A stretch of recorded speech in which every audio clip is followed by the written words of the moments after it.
World Cup 2023 will officially begin with the opening game between 2019 World Cup champions England and runners-up New Zealand at the Narendra Modi Stadium in Ahmedabad. Over the next 44 days, we will get you all the latest from the world's biggest cricketing spectacle.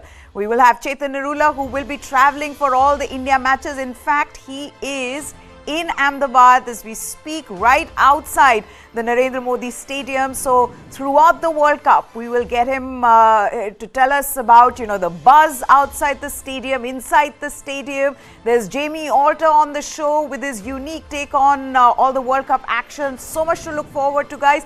I've got to begin with Chetan. What's the buzz like, Chetan? Straight away, World Cup opener. We've all been waiting for this. The first match, repeat of 2019 final. The buzz outside the stadium, tell us. Well, hello Meha from Ahmedabad, and hello to the viewers as well. I mean, look, at this moment, as I speak, a steady crowd is streaming into the Narendra Modi Stadium. And we should get a really good crowd today, around 30 to 40,000 people coming in for this game, which is actually a very good crowd for a non-India start to the World Cup. 30,000, 40,000 actually fills up most cricket grounds across the world. This is a 134,000 seater. That was never going to be filled up for a non-India game. But usually it's an India game. It should have been an India game to start the World Cup. Usually the host gets started, when the World Cup starts. But India plays big games only on weekends. So it's India-Australia in Chennai. This is England-New Zealand. The buzz, like I said, it's building up. The excitement's building up. As you mentioned, the finalists from the last World Cup and the people walking in, I mean, they'll be hoping that they can get another tied game today to start off the World Cup. Yeah, there is some unfinished business there, Jamie. New Zealand fans would like to believe that this is Badle ka time. This is time for revenge because of what happened. Because it was difficult to separate the two in that World Cup final, and ultimately England winning that on boundary counts, which a lot of people would think was a bit of a farce. But it couldn't get better than this, right? To start the World Cup with a repeat of the 2019 final. Yeah, I'd have to agree. I think it's the first World Cup where the host nation is not playing the first match, if I'm not mistaken. But when you just go back to context that one-day cricket has gotten since England won that World Cup, it's been 4 years, but the game has changed so much. So I think it's a fitting note to start off the tournament with these two teams. I think New Zealand would have loved to have Kane Williamson, and England would have loved to have Ben Stokes, two players who are the most vital when you stack up the teams against each other. And I'm glad that Chetan started off the show by talking about the possible 35,000 people coming in, because I think this might be a trend where across the World Cup we don't see as many fans throng the stadiums for non-India matches. So if we get that kind of a crowd, I think this is going to be a fantastic start. In regard to who's going to win, still pretty tough to call from my perspective, because England have that firepower. But I think, like you mentioned, Maya, this badle ki aag that might be raging inside the New Zealand players. And let's face it, whenever it comes to a one-day World Cup, New Zealand always lift their game. They're the perennial bridesmaids. Let's hope that, as I predict, New Zealand do storm into the top four this time around. Okay, let's set that preview up for all of you. Then the stage is set, and it doesn't get more exciting in the way this tournament is beginning. 4 years after that final, England will take on New Zealand in the repeat of the 2019 final. Today, England are strong contenders to retain the title they won at Lord's 4 years ago on account of their approach to white ball cricket, which sees them as double ICC World Cup champions in ODIs and in T20Is. They possess explosive batting and overall depth, right from their openers to their last man. We've been talking about how explosive this batting lineup is in the tournament. England have packed in match winners capable of delivering the goods. They have some very quick bowlers, Mark Wood, Gus Atkinson. They've got their pace bowling all-rounders section covered as well. Sam Curran, David Willey, Chris Wokes, Adil Rashid, the terrific white ball spinner. He's got Livingston and Moeen Ali to back him up. This team just looks like a well-rounded side, which basically has the luxury, because of the kind of depth they have in their batting, to go hammer and tongs right from the word go. Though Ben Stokes' availability, that's doubtful in all probability. In fact, Chetan can give us more update on that. But he looks doubtful in today's game. New Zealand, of course, is the team that, as Jamie was saying, you need to be wary of New Zealand at World Cups. They've been runners-up in 2015. They've been runners-up in 2019. They will be without the services of Kane Williamson. And how big a blow will that be for them? Tim Southee also has, he's out due to injury. But this team has got a good mix of youth and experience. You can see there Trent Boult. They've got the ODI nuance. Players like Mitch Santner, Ish Sodhi, Tom Latham, Daryl Mitchell, Jimmy Neesham. So they've got the team to push the other stronger teams at the World Cup. The question, though, now is that New Zealand and their performance in Indian conditions. Can they compete consistently in Indian conditions? That's what we'll have to watch out for. In the past decade, they won just 3 of 11 ODIs here in India. They were blanked 3-0 by India earlier in the year. Now, how the inexperienced lot, such as Will Young, Mark Chapman, Rachinda Ravindra, how will they do? That is also something that that New Zealand will have to see. But yes, looking at the two sides on paper, Jamie, clearly England will go into this game as the favourites. They should. I mean, obviously, look, they're, like we mentioned, they're defending champions. They've got a very good side. Let's not forget that since then, they've also gone and won the T20 World Cup. So sort of in regards to how to play one-day cricket or how to give yourself the best chance of winning one-day cricket, I think this team is right up there. But because it's a home World Cup, I would have to put India on par because they have the template locked in to win matches in India. But in regards to in England, New Zealand, I have to say England are definitely there. Look, Joe Root's form is a concern. He's not scored runs for a long time. But just because he's Joe Root, you sort of expect him to come. I look at someone like a David Malan, sort of a misfit in this hyper-aggressive England team. But he's someone who can be the anchor. And then you have, Johnny Bairstow, probably their all-time greatest one-day opener, right? Then you have Liam Livingstone. You have Harry Brook plays this match because there's no Ben Stokes. You have Moeen Ali, Joss Butler. This is just a firebrand team capable of doing things.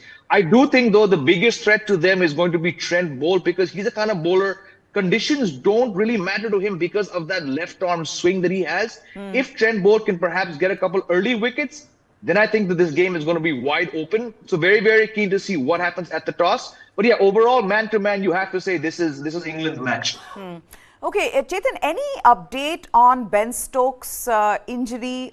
Because at the press conference, I think Joss Butler was asked this question and he says, because we know what Ben Stokes can do. He can play through the pain. We've seen him do that. Yeah. But to take that kind of risk in your first game, I don't think England would want to do that, which is what Joss Butler also spoke about. Can you give us more details on his injury and his availability? Meha, first of all, it's a hip injury for Ben Stokes. It's not really an injury. It's a bit of a niggle. But it was going to be dependent on whether he participated in the practice, yesterday evening. But he did not. He was just walking around very, very gingerly. And a hip injury is something that they are not going to risk, as you mentioned, in the first game of the tournament. Because if it, increases, then he might be missing a few other games. So I think that's a huge concern for England.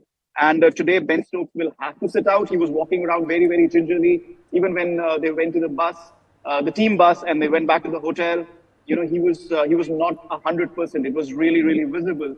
So it doesn't seem like Ben Stokes will be playing today. Harry Brook just comes into the 11. Will be batting at number 4. From what I'm hearing, they will probably go in for Reece Topley ahead of Moeen Ali. That's the conversation. It's not confirmed yet. Of course, it will be confirmed at the time of the toss. But Reece Topley for Moeen Ali is also a toss-up that England could also consider.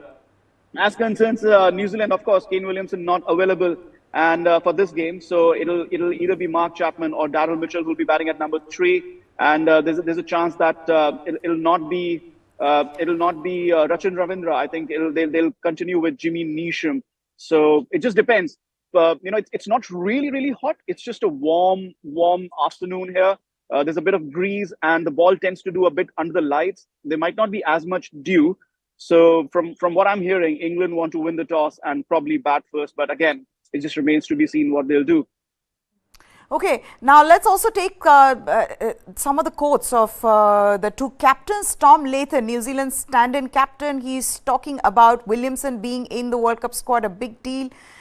Remember, Williamson's injury was really bad in the IPL. And a lot of us would have thought that he wouldn't have been able to recover so quickly. But here he is, though still not completely fit. He says any team that doesn't have Kane Williamson in it is obviously, we'd certainly be better off having him. But I think from our point of view, for him to be here, to be at the World Cup is a testament to the work he's put in over the last 4 to 5 months. So clearly they still don't know when and if Williamson is going to be fit. There is also, Tom Latham was asked about the 2019 final, and this is what the stand-in captain had to say. He said, it's a question that always pops up, but I think from our point of view, we're solely focused on the job at hand tomorrow versus England. We've had time to certainly reflect on what a fantastic game it was 4 years ago, and I'm sure everyone will say it's probably one of the greatest games of cricket to have been played. And it clearly was. I think it was one of the greatest that we have watched, befitting of what was a superb tournament to have that kind of a final, Jamie. I was asking Chetan about this, about the final, and he said, I was there, and I was lucky enough to have watched it at Lord's. Your memories of that 2019 final? I will always kick myself for leaving 3 days before that final. My last act at that World Cup was to pick up this jersey. This is a 1999 replica New Zealand jersey. In hindsight, it was a really ridiculous thing to do because I chose to give my junior colleague Aditya the chance to be there. Had I not done that, and had I been more selfish, and had I covered that match, Mia, I could have been, I think, the only living person I know to have said I was there at the two greatest one-day matches ever played. 1999 World Cup semi-final, Edgbaston, I was there. That match, I think we can all agree, was previously viewed as arguably the greatest one-day match ever played. But now, 2019 World Cup final, I believe, has widely displaced that match. Had I stayed back for 3 days, I think I would have been the happiest person to say I was at both those matches. But look, I mean, that's just my personal view since you asked me. What a match. I mean, thrilling cricket all around. Not a very massive score. I think very indicative of how well both teams bowled in that match. Fittingly, England did go on to win because I remember the buzz around the England team. I had them as definite tournament favorites going into that World Cup. But for them to do that in the circumstances, I think that is probably the abiding tone that we'll take. Yaar, चलो जीत तो गए लेकिन सही तरीके से नहीं जीते. And no surprise there are a couple months later the MCC, when Anil Kumble was around, they removed that rule. But I mean, what a match, a super over, Ben Stokes there, that throw, Martin Guptill runs the 2 runs of his career, the throw comes in from Jason Roy, Joss Butler collects, England erupts. Fitting winners overall given how well they played. But yeah, I think for me the abiding thing will be boundary count. So, but all said and done, what a fantastic! And I'm very, very envious that Chetan was actually there because I could have been there and I should have been there as well with Chetan, but I chose to come back. But what a moment that would have been, being there, Chetan, to be able to witness that moment live. In what is possibly one of the greatest finals ever played. To be watching that. To be also seeing the number of twists and turns there were, right from the beginning till the very end. And it took a match like that for the ICC to change that. I think nobody could have even imagined that could have happened. And that's why it was left to boundary count. It's almost like, ye to hoga hi nahi, to boundary pe phir de denge. To only think that first they tie the match, then they tie the super over, and then it gets decided after 102 overs being bowled, it gets decided on boundary count. Absolutely crazy scenes. Chetan, anything that you remember from that match that stood out for you? Like I mentioned yesterday, Meha, when the match was going on, my thoughts were, mostly around what is really happening. Because it Yeah. hadn't happened earlier as well. We were just trying to figure out, what is the calculation going on here? The match has been tied, the boundaries have been tied. ये भी होता है. That was the point of view. कि ये Uh, भी होता है cricket में, and it was one of those games where, I can't say the best team won because both of them on that day were really superb. Post match, Kane Williamson was all philosophical and he was like, "This is life. This is what happens." In the dressing room, he was really, really upset, is what I'm told. But when facing the media, when talking in public, he was very philosophical. And to credit the England side as well, Evan Morgan, he came out and said, "You know what? This rule is not really the best rule, but you can't really do anything about it because it is the rule on that particular day." And now it has obviously been changed. Funny enough, yesterday we had a press conference, the captain's pressers, the captains meet, and somebody asked this question to Rohit Sharma, should New Zealand and England have been declared joint winners? And Rohit Sharma was like, "Listen, boss, it's not my job to declare anybody a winner." And it was a hilarious moment. And obviously, what it actually also portrays is everybody has actually moved on from then. Yeah. Josh Butler has come out and said that, "You know what, we're not here to defend anything. We Yeah. are here to win the World Cup." And I think that's a very, very good mindset from England. They're not looking themselves as the defending champions. They're not thinking of themselves as, "Okay, you know what, we've already won the World Cup and we don't have much to achieve now." No, they have everything to achieve. Only two teams have won back-to-back World Cups. You have to go back to 1979 for West Indies, and then Australia, who won it in 2003. And then obviously they are the only successive triple champions in 2007 again. So there's a lot to play for England. And obviously New Zealand would desperately want to take that top step. This photograph that you're showing of all the 10 captains, I saw this snippet yesterday. Kane Williamson is the only captain. You had a similar captain's photograph from 2019 as well. He's the only captain who's present in both photographs. So New Zealand Kane Williamson would definitely want to go one step ahead this time. Okay, this is what Joss Butler had to say before the match, before on the eve of the first match. He says playing IPL is a big neutralizer, and which is, I think, one thing that all these teams will rely a lot on in trying to understand the conditions and trying to understand the opposition. He's saying, I think IPL gives us a lot of familiarity with the venues and the travel around India, the hotels you stay in, those kind of things. So we know what to expect. Obviously, we're playing 50 overs cricket, not 20 over cricket. So as you would in the IPL, and lots of other teams are in a similar position with that. Many players from around the world come here and experience the IPL. So I believe that's an advantage for most teams to have played quite a bit of cricket in India. And this is what he had to say about the IPL, which is, I think, important in this World Cup and is going to play a role because, yes, India will understand the conditions, Chetan, and India will know what to do in these conditions. They're playing at home. Of course, they will have that huge advantage. But I also feel like somewhere that advantage for the other teams will be neutralized, as Joss Butler is saying, that, we understand the conditions. We understand what it takes to play here. And that's why this World Cup becomes even more exciting because of how evenly matched the top teams are. Oh, obviously, I think because of the IPL conditions, I think this is going to be one of the most open World Cups. Yes, you want to say that India are the favorites going in because they're playing at home and host countries have been doing really well in the World Cups. But unlike in Australia and unlike in England in the last two World Cups, you can't say that the rest of the opposition is very, very familiar with the conditions as well. This is something that is, I think, unique to this particular World Cup because you look at the players. Australian players now spend, in the last year, I think they have spent around 10 months in India. Same for the English cricketers. For the next 12 months, they'll spend 10 in India. And I think, because South African batsmen have played so. Okay, it looks like we seem to have lost Chetan. I'll try to connect with Chetan again. But Jamie, you want to continue this? I'd asked the question to Chetan also about how teams are more evenly matched, even when it comes to trying to read the conditions here in India, given that they've played IPL here for quite a long time, which Joss Butler was also referring to.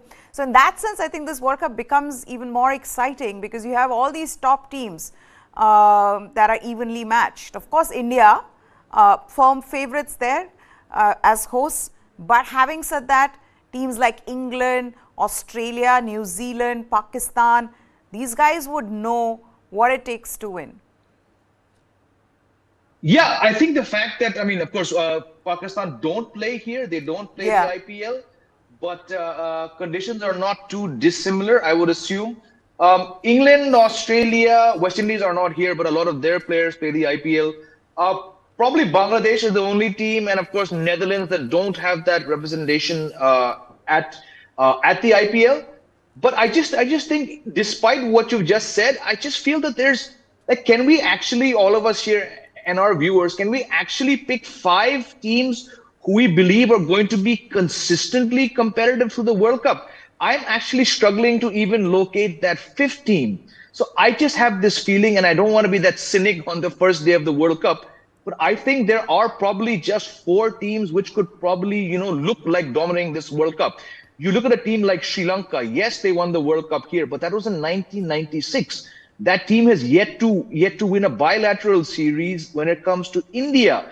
And now look, let's not forget, yes, they got to the Asia Cup final, but their one-day cricket was so poor, Meha, they had to go to the qualifiers. Yes, they won that, but who are they playing? Associate-level teams. Now they're without their 2 main bowlers, so I don't really see them doing much. Then you have Bangladesh, who've been to India so often in the last 25 years. They've not won anything. So it actually comes down to, like I said, my top 4 of India, Australia, England, New Zealand. Then it's a toss-up between Pakistan and South Africa. Now, Pakistan, we've seen how, like I use the term, inke dhage khul gaye post the Asia Cup. And South Africa can bring whatever team they want to bring. I personally can never take them seriously. So yes, I'm on the same page as you. It's a very even level playing field. But when it's a global tournament comprising of just 10 teams, and of those 10 teams, I frankly am struggling to pick a competitive 5th one. I'm going to keep my expectations very, very tempered for this World Cup. Sorry for the somewhat cynical note on this show right now. Which is expected from you, but I just thought that you'd be Always. slightly more positive because it's the opening game. It's the first match. We've not even begun. We're about to begin.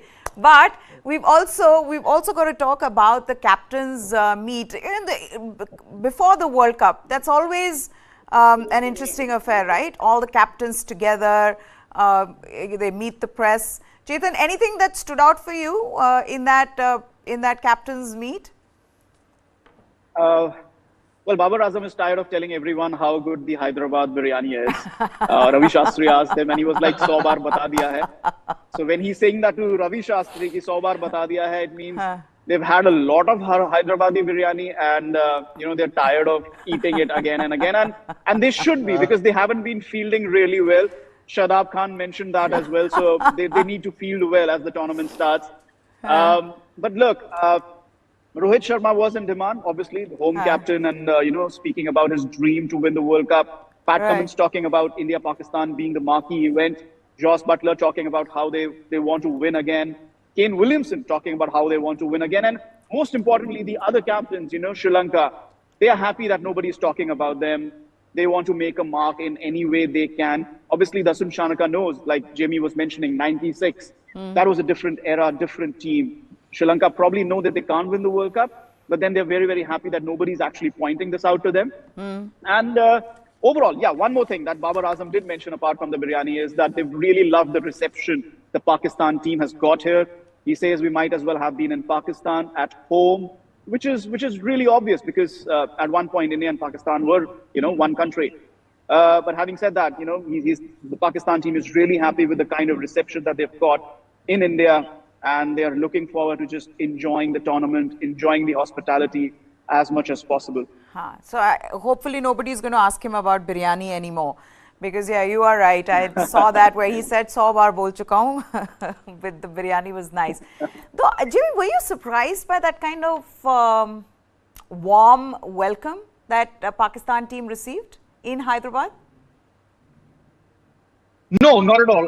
Chetan and I have been a part of shows where we've said that the Pakistan cricket team and the PCB also, let's add, that should not be worrying. The last thing that the whole Pakistan cricket setup should be worrying about is the hospitality, security, reception in India. You know, we've seen some banal statements from PCB chairman and all this back and forth, the complaints about change this venue. We understand where it comes from, given the relationship, not just between the two governments, but also the clear distrust between the two boards when it comes to ACC meetings. I'm not even going to go there. We've given enough time. But I said a couple weeks ago, the last thing they should worry about is the reception. India has always been a fantastic host nation.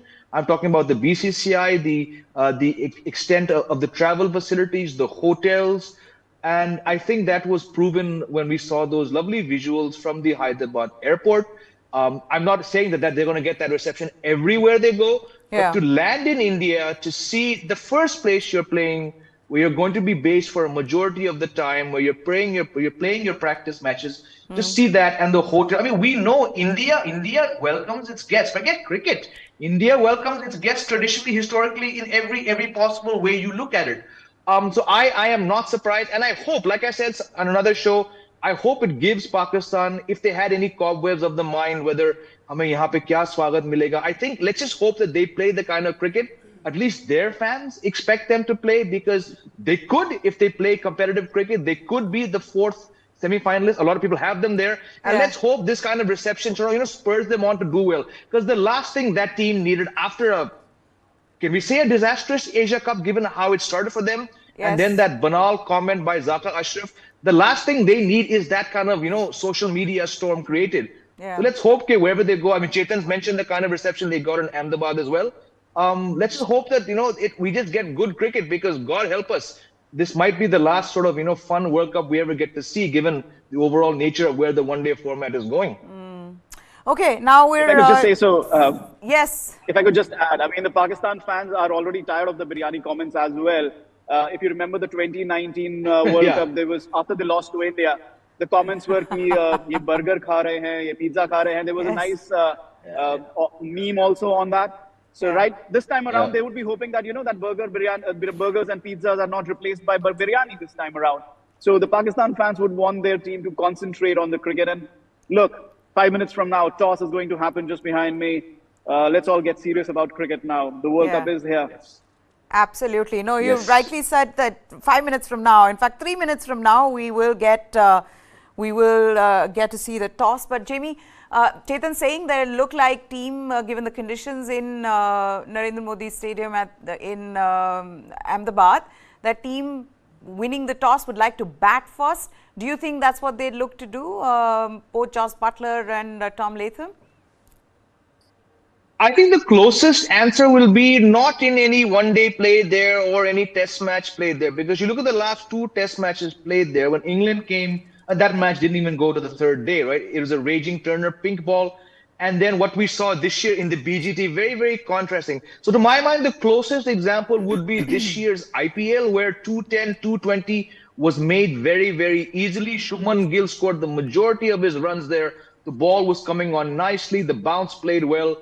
You add on the extra 30 overs per innings, I would probably say bat first, because chasing in a T20 during an IPL is very, very different. In a 50-over match, would you want to be chasing under lights against Trent Bolt? I don't think so. So probably bat first. Hot, as Chetan has said, we know what Ahmedabad is like this time of year. Given the fact that I see this being a 350 track, especially if England bat first, probably you want to do that, Okay, this is what England had to say. Jos Buttler, he was asked about England's attacking approach. And in fact, we've been discussing this on the show as well, that England's attacking approach, more often than not, will work for them, has worked for them in the past, but in this World Cup, will it work, and whether they will continue with that approach? This is what Jos Buttler said. There'll be a lot of different wickets we will play on around the country. There can be some of the best batting wickets in the world here. Some of them can be a little bit on the slower side. Some can spin. So reading the conditions quickly will be a big part of the game. but we will always try to adapt our style of attacking cricket to whatever surfaces we're playing on. You've got to adapt to the game and play differently, but we will always, whatever the sort of game is, try and play at the higher level of that. Clearly, they know that that's the approach that they want to go in with, and I think that's also been sort of their trademark when it comes to that approach, Chetan. Whereas the world can keep talking about, oh, you know, this baseball will not work, or they need to stop playing baseball. But these guys have stuck with it. And they've said, this is what we are going to do. We are going to go out there, play attacking cricket. Haare to haare, jeete to jeete. Absolutely, Meha. There's no doubt about it. I mean, they bat very, very deep till number 9. Even if Reece Topley plays, they'll have a batting lineup which will be able to bat until number 8. And as Jamie mentioned, 350 is the power score, he thinks, on a very, very flat Motera wicket. And England will go hammer and tongs for that particular score. That's the way they bat. I mean, Ben Stokes not playing, but Harry Brook is. Nothing stops them. The kind of batsmen they have there on their bench, in their squad, it's exactly like the way they want to play their cricket. It's a team which has been built for a single purpose, to play attacking cricket. And the big thing is, the entire opposition knows it. Yesterday, as I mentioned, when I spoke to Tom Latham, who's the stand-in skipper today, he said, we are wary of this, we are aware of this, and this is also something that gives the opposition a chance that, okay, you know what, if we can take those 2-3 early wickets and put Joe Root under pressure, who hasn't been scoring a lot of runs, just a 1/2 century in his last 9 ODI innings, they can be put under pressure. So as much as England would want to score a lot of runs, the opposition will be looking to pick a lot of wickets against them. So it makes the balance really, really interesting. Bowlers against batsmen in an ODI setup on a flat track. It just makes for an intriguing contest between New Zealand and England today. Okay, so the captains are out there for the toss. Joss Butler for England, Tom Latham for New Zealand. I'll get you the details, Jamie. But how big a problem is this going to be in case Kane Williamson is not fit, later on in the tournament as well? Look, I mean, I think we've discussed this when the news came that Williamson was actually a very good possibility for this World Cup. When he gets into the team, they become a different side because, yes, he's a fantastic batsman. He's one of those few players. I'd probably put Virat Kohli, Joe Root, and potentially now, the more I've seen him play of late, David Malan as one of the last few anchor role batsmen when it comes to one-day cricket. So they need Williamson, but they also need Williamson, just the tactician, the guy on the field. Such a big role in taking that template that Brendan McCullum handed them, and taking them again into the final 4 years ago, T20 World Cup, also getting there in 21 and ending up on the wrong side. So very, very important. Probably as a batsman, they could probably replace him in someone like a Daryl Mitchell, who's got some really incredible one-day numbers, So for this match, when there's no Williamson, you could probably replace him and get like probably even faster runs from someone like a Daryl Mitchell, who I have a lot of time for, given how good he's been. Yeah. But just the fact that Williamson, the tactician, he comes back, they need him. So a massive loss. But then again, Ben Stokes, Ben Stokes not being there, he's not going to bowl, but just the presence. I mean, he comes back and gets England's highest score of all time in his second comeback match against New Zealand. So either side, you look at the absence for this one match of Ben Stokes and Kane Williamson, that to my mind puts them on a somewhat even keel right there. Okay, so New Zealand have won the toss. They have opted to field, guys. Tom Latham at the toss is saying going to have a bowl. Looks a reasonably good surface. Hopefully later on it gets better to bat. Preparation has been great. Guys came together from different parts of the world a week ago. Unfortunately, Kane's not quite ready yet. So New Zealand, the news from Ahmedabad is that New Zealand have won the toss. They've opted to field. Surprised by that at all, Chetan? Not at all, because under lights, with the ball coming onto the bat, a little bit of effect of lights is there when the ball is new. But at the same time, the ball will come onto the bat much, much easier, as we have seen throughout the IPL. And New Zealand will be, hoping to bat at that particular time. And more importantly, like Tom Latham had said, that the only way you can put England under pressure is take those early wickets. And what better way to do, bowl first, take those early wickets, and put England under pressure from the very, very start. So I think it's a decent decision. And now New Zealand have to back themselves up and put England under pressure from here on. Okay, Joss Butler at the toss has also said would have bowled first as well. Looks a really good wicket. Preparation's been okay. Had a good series against New Zealand at home. Very proud of the achievement 4 years ago. Ben's going to miss the game. He has a niggle with his hip. It would have been nice to see the player of that final, Ben Stokes, starting today, Jamie. But just looking at this team now, especially with Kane Williamson missing this match, the New Zealand team, do you then see England as firm favourites to win this one? I do, for the reasons that we've discussed. I mean, they bat 9. On some days, they bat down to number 10. Like I said earlier, if Trent Bolt does not get 2 wickets inside the first 10 overs, England are on their way to 350, and good luck to New Zealand without Kane Williamson chasing it. Yes, they made a mockery of a slightly depleted England team in that second ODI a couple of weeks ago when Devon Conway got 100 and Mitchell got 100. But that was a very different scenario. Right now, if England, I don't know the England 11 yet, but I'm willing to say that they're going to have a very good bowling attack.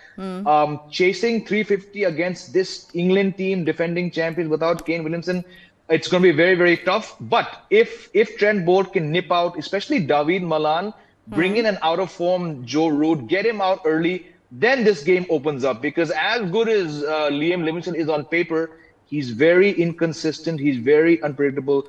If you suddenly put Joss Butler, Liam Livingstone, and Moeen Ali under pressure, and let's face it, New Zealand have a very, very good bowling attack, then this game opens up. But if Trent Bolt has a bad day, I don't think New Zealand have the bowlers to keep England to under 350 on this track. Okay, so Latham at the toss has also said Ferguson's got a bit of niggle. Sodhi, Kane and Saudi all miss out. So I'll get the playing 11, and as soon as I do, we try to put that up. But yes, New Zealand have won the toss. They have opted to field. Joss Butler at the toss was asked the question. He says, look, we would have liked to bowl first as well because it looks like a good wicket. Now what will be interesting to see is how New Zealand are able to stop England get off the blocks, because they look to do that. The one thing England would want to do now straight away is try to get off quickly off the blocks in the power plays, and then try to put up at least 350 on this surface. And then of course New Zealand will have that scoreboard pressure. So it'll be interesting to see how that plays out. I'll also try to get you the playing 11, but Joss Butler was also asked about this defending champions tag, and he said that I think I've spoken quite a bit about not feeling like we are defending champions. He said that we are in the same position now as every other team. We are here to try and win the World Cup. We all start in the same place and have big dreams and ambitions of going all the way. So that is what he said. He's trying to play down that defending champions tag, and why not? I don't think they'd want that additional pressure of having that defending champions tag in this tournament. But as of now, the news from Narendra Modi Stadium in Ahmedabad: New Zealand have won the toss and they have opted to bowl first. Kane Williamson is still not fit, so he's not ready to come in. Tom Latham, the stand-in captain, said that Lockie Ferguson's also got a bit of a niggle. Sodhi, Kane Williamson and Tim Southee all will miss out. This is the England playing 11. There's Johnny Bairstow, there's David Malan, Joe Root, Harry Brook. Moeen Ali is there, there's Joss Butler, Liam Livingstone, Sam Curran, Chris Wokes, Adil Rashid and Mark Wood. And the only thing, Jamie, that I can't help wondering is that everybody in this team can bat, right down till their last batter. That's as strong a side one would see from this England team. Yeah, I mean, look, you just add in Ben Stokes at the expense of Harry Brook, who's only playing because Stokes is not there. Yeah, and things are going to be very, very good. I mean, look, I'm just wondering, right now, you've said that Lockie Ferguson is not there. That means that now Jimmy Neesham is going to have to bowl 10 overs. Strange decision when you don't have your second strike ball. Look, you don't have Tim Southee. You don't have Lockie Ferguson. I'm looking at the 11 right now. This is a very, very suddenly looks like a weak bowling attack, and you've chosen to chase. I mean, I would have wanted to see, your batting is your strength now all of a sudden. Because Yeah. look, Glenn Phillips is going to have to bowl. Mark Chapman is going to have to bowl. They Yeah. probably played Ravindra because Ravindra probably wouldn't have started had Lockie Ferguson been fit there. Um, I don't see how they're going to keep England to under 350 on this track. I mean, Yeah. Jimmy Neesham is not a bowler at all. When you're depending on him to get you overs, Chapman and Phillips to get you overs, oof, this looks like a hiding I think that's as another far as I'm problem, right? concerned. Because they would have wanted Tim Southee to be fit, but now they have to depend on, some of the others, Jimmy Neesham along with Yeah, yeah. Matt Henry. Um, I mean, look, let's see what they're. I'm Let's just trying let's. to Do look. we I mean, have 11. the Okay, New Zealand playing 11? Okay, there you go. there you go. Um, and like we've been saying, I think the fact that that Kane Williamson's still not part of it, that's a huge blow for New Zealand. I know it's the opening game, but it's a big game for them. It'll set the tone really for New Zealand. But it's surprising that when you don't have someone like a Tim Southee who's missing, he said Lockie Ferguson's got a niggle, and you still decide to bowl first, Yeah. especially against a side So, like England that is so explosive. Yes, Jamie. no, I'm just saying, if you look at this current New Zealand lineup, and our viewers can see it, off the bat, Meha, there are only three names which you can expect to bowl 10 overs and give you good results. That's Mitchell Santner, Matt Henry, and Trent Bolt. Trent Bolt, yeah. That is not a good sign. That is not a good sign in their first match, and then they choose to field, right? Now, there was a time when Jimmy Neesham could give you 10, but those days, Meha, are years ago. So you're looking at getting 20 overs out of Ravindra, who has bowled 10 overs. But look, the guy is very young. He's a few matches old. This is his first World Cup. You're expecting him to bowl 10 overs on this potentially unforgiving track. So you've got to get 20 overs out of Ravindra, Mitchell, Phillips, Chapman, and Neesham. Very easily doable, but not the kind of tone you perhaps want to start your World Cup note on. So like Yeah. I said, if Trent Bolt doesn't have a bumper power play, looks to me like a hiding, Meha, for New Zealand, unfortunately. That's what I'm saying as well. If England get off to a good start, which you can expect from them if it's a good wicket, Exactly. then how will New Zealand pull them back? That's Yep. a big problem for them. And now when I see this team, I mean there is a problem there, even when it comes to their batting, Jamie. You can say a mix of youth and experience, but still not a very strong side. Would you say it's completely tilted in favor of England? It was always tilted in favor of England for reasons as discussed, but now when Lockie Ferguson, who by default is your second most experienced fast bowler because Southee is not around, he's played much more one-day cricket than Matt Henry has. It is definitely stacked now in favor because, look, I still have faith in New Zealand's batting. I mean, if we can get that graphic again, Devon Conway, outstanding batsman. Will Young, okay, inexperienced in the one-day level, but he's done enough to be here. Daryl Mitchell, like I said, this is a fantastic one-day player. Tom Latham, the guy's record in India is outstanding. Glenn Phillips, what a finisher. I mean, he's one of the best middle-order batsmen going around. Mark Chapman can bat.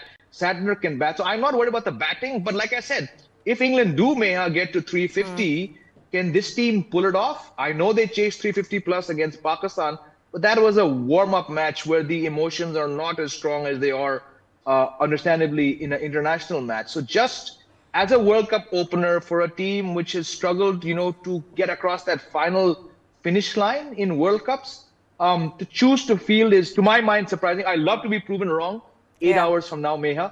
But right now, with this depleted bowling attack, why would you want to field? Okay, so for all of you who are just joining us, I'm going to wrap this up. But the news from the Narendra Modi Stadium in Ahmedabad is that New Zealand have won the toss and they have opted to bowl first. Kane Williamson is still not fit, and so he won't be playing today's game. Tom Latham, the standing skipper, also spoke about Lockie Ferguson being unfit. Ish Sodhi misses out. from this game as well. For England, Ben Stokes is a hip niggle, so he is also not playing today's game, but clearly England looks like a far stronger side on paper. Of course, 8 hours from now, we will get you the latest to, in terms of the result of this match. Also, News 9 is what you need to subscribe to for all the latest from this big World Cup carnival. Jamie Alter, thank you so much for joining us here. That's it. Goodbye. Thanks for watching.